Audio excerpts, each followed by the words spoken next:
Hi everyone, Happy New Year's. I hope you're going to have a wonderful 2017 and I hope I do too. I'd like to give a quick shout out to Creeperboy223. He wanted me to talk about John Landis because that's his favorite director, and I'd be happy to. A couple of his autographs include some other people's autographs on the same DVD front cover, so I'm going to do this big like chain reaction sort of domino effect of after I'm done with talking about a celebrity I got autographs from, that same movie which has autographs from someone else. I'm going to branch off to that. I'm going to talk about approximately 9 movies that I have autographs on, and a photo and a book that's autographed. First, I'm going to show you the photo, and the photo is of me and John Landis. This photograph was taken at the New Beverly Cinema on Formosa Avenue. I've gone there many times. This was in December of 2011, and this photograph was taken inside the theater during intermission time. I talked to him about a bunch of stuff. First, let me show you the book that he wrote, that he autographed. It's called Monsters in the Movies, and here is his signature, and he, of course, personalized it to me. That was very nice of him. It's an interesting book about movies that deal with various horror movie monsters through the years, including, of course, An American Werewolf in London. So that was a cool book. And he also signed 3 movies that I own. The first I'm going to talk about is just his signature, no one else's. Oscar. This is a very funny comedy. I'm not sure what his best comedy is, actually. It's either this one or the 2 other ones I'm going to bring up very soon. But this one's very fun. It's very entertaining. It's underrated. It starts out kind of draggy and slow at first, but the more characters that show up and the more mixed messages and complications there are, and mistaken identities and mistaken bags and mistaken things, it gets funnier as it goes along. It's a screwball comedy that's basically an homage to the types of comedies in the 1930s, including my favorite comedy, Bringing Up Baby, which is from 1938. This is a gangster-esque 30s comedy about a guy who wants to retire as a gangster, but all these things happening to him isn't letting him retire, and that person, of course, is played by Sylvester Stallone in one of his very few comedies. So yes, this is John Landis' signature. He directed this movie, and he also told me that this was Marissa Tomei's first movie, who would later win My Cousin Vinny Best Supporting Actress a year later. She plays the daughter of Stallone's character in the movie. The next movie has a second autograph on it.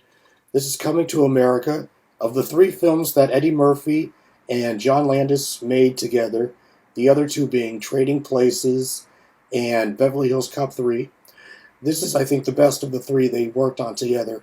I also have John Amos. He played Cleo McDowell, the father of Eddie Murphy's bride in the movie. John Amos I met at the Hollywood Convention in Los Angeles. I talked to him about what it was like working with Eddie Murphy in Arsenio Hall, and he thought it was a lot of fun. And I asked him why that's like the only movie Arsenio Hall ever made, basically.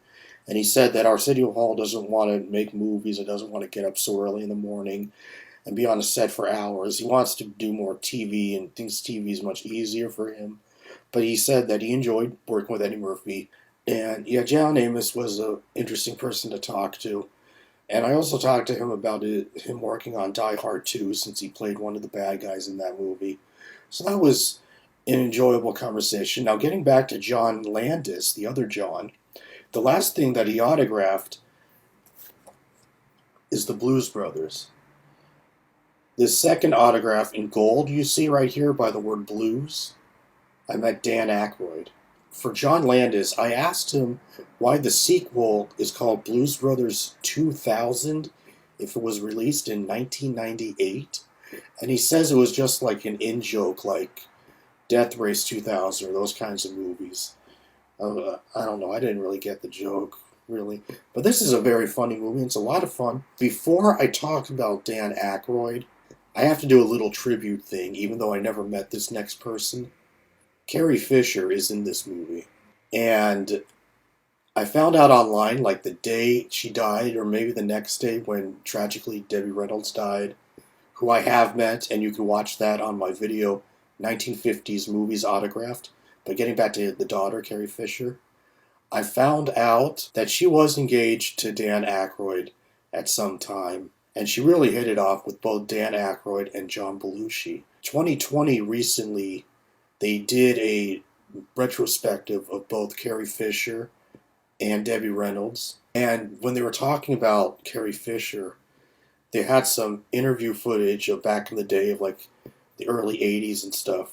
And Carrie Fisher was talking about how close she was to both Aykroyd and Belushi, and that Belushi got her hooked on drugs. And this might have been the only movie that they made together, but it wasn't the only time they met together. That she got started on drugs by Belushi, and that when Belushi died a year later of the overdose, supposedly she wanted to, of course, recover from the drugs, was having trouble with that because of how her body was hungry for them. It's pretty sad. It's not a fun thing to talk about, but I just needed to bring that up since this is the only movie out of the ones that I'm going to be discussing that Carrie Fisher is in. She plays Belushi's girlfriend in the movie. Interestingly, I'm wearing a Star Wars t-shirt, which of course has Carrie Fisher on it. But I'm going to return to more happier and cheerful things and talk about more of Dan Aykroyd. I met Dan Aykroyd at the Marina Del Rey AMC Dine-In Theater on July 11th of 2016. Surprisingly, only the first 100 people can get in. I was number 42. I drove out there from Culver City, was about 15 minutes away. I wanted to meet him. The whole thing was free. Free parking, meeting him was free, photo was free, and autographs were free. I brought 4 movies, Blues Brothers being one of them. So I was in line to see Dan Aykroyd, and when I got up there, I was kind of nervous. I was like, oh my God, I'm meeting Dan Aykroyd. I'm like next in line. Oh my God, I get to meet Dan Aykroyd. This is so cool. And then when I got to meet him, he shook my hand. He says, hello, what is your name? And I said, Michael. He says, Michael, it's a pleasure to meet you. Very nice to meet you. He kind of talked in his sort of robotic tone that you would expect when he plays Elwood. He says, right this way, we'll get a photograph first, and then I'll sign, or something like that. And 2 cameras were on. A camera for the company that was doing this, and my cell phone camera. And then he signed my stuff, and I brought the gold pen for him to sign this one. Another movie that he signed, which I even said to him, I bet you didn't think many people would have you sign this movie, did you? And he said, I kind of hid that from everyone, is his cameo appearance in Indiana Jones and the Temple of Doom. This is his autograph right here. He appeared at about 12 minutes and 55 seconds in the movie. At that moment in the movie, at about 12 minutes and 55 seconds to about 13 minutes and something. He had less than a minute in the movie. It was when the characters, Indiana Jones and Willie Scott and Short Round, were boarding the cargo plane, which will soon bring them to India where the rest of the movie is. He's the guy with the British accent that says, oh, Dr. Jones, took the plane right this way. Just come right over here. And he was shaking their hand before they got on the plane. And a few people in line knew that he was in an Indiana Jones movie, but didn't remember which one. And I brought this one, and they were kind of jealous that I brought this. And this was the most odd autograph, probably, because hardly anyone knows that Dan Aykroyd's in the movie, but he is. The next movie he signed, which has someone else's autograph already before I met Aykroyd, is Driving Miss Daisy, which I think is a wonderful, touching drama. A very nicely done film.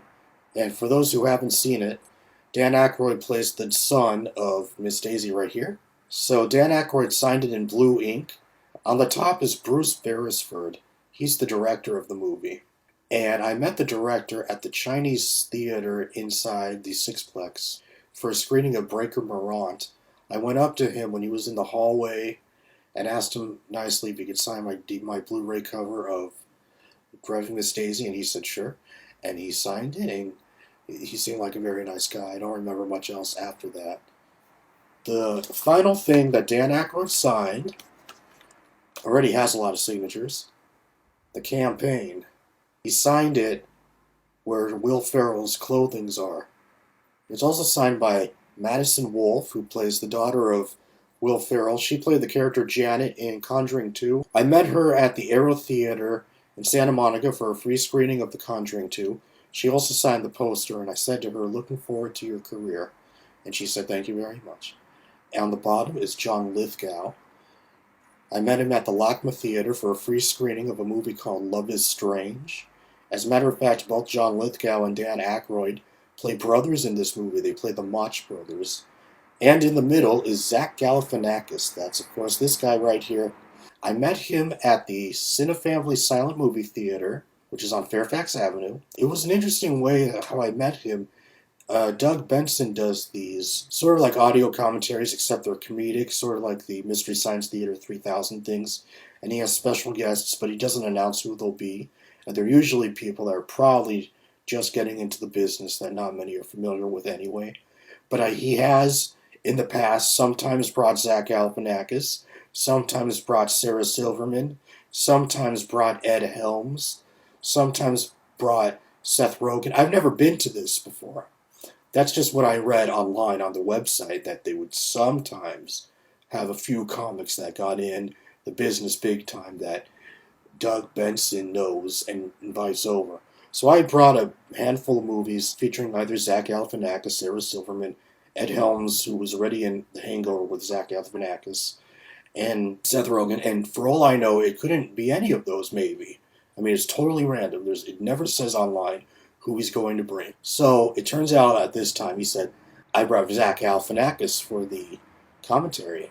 The movie was, I think it was Thor, the second Thor movie. Yeah. And so after the screening was over, I got to meet him, Zach Galifianakis. I was like the only one that asked him to sign DVDs, Blu-rays, because I was the only one that took a guess that he might be there. So this was the first thing he signed. He also signed The Hangover, one of the funniest comedies. This is such a great comedy. And of course, this is Zach down here in the beard, the movie that made him a star. The next thing he signed was Puss in Boots. He voices Humpty Dumpty right here. This is his signature. And this branches off to the next person I'm going to talk about. Guillermo Del Toro. Yes, the director of the Hellboy movies. He produced this movie, and he also voices a constable with a big, long mustache, and he's a big, heavyset character with a long mustache and a whip that whips the Puss in Boots character and some of the other characters in the picture. And so he signed this in gold, and he also signed Blade 2, which he directed. This is his signature on top. He's mostly a director. I met Guillermo del Toro at the Egyptian Theater for a screening of Interstellar, where Christopher Nolan, who I also wanted to meet but wasn't able to because he left too quickly, was there for a Q&A, and the guy interviewing him was Guillermo del Toro. Before the Q&A and before the movie started, I saw that he was sitting in his seat, the director, and I went up to him and asked him politely, could you please sign my DVD of Puss in Boots and my Blu-ray of Blade 2? And he did. And Chris Christopherson, which you see on the bottom here, he plays Whistler in this movie as well as the other Blade films. I met him also at the Silent Film Theater about, I think, a month before, or a couple months before Zach Galifianakis. I think I met Zach Galifianakis like early 2013, and I met Chris Christopherson late 2012, like early November 2012. He was for a movie called, I think it was called Cisco Pike. I didn't see the movie. They had like some big musical number sequence with Chris Christopherson and someone else there. They were doing a lot of guitar playing for almost an hour, and then they had some break where we got to get their autograph, and it was pretty late at night where I was like, I don't want to see this movie. I basically got the autograph and a photo with him. I don't have those printed out. I also do not have Dan Aykroyd's printed out.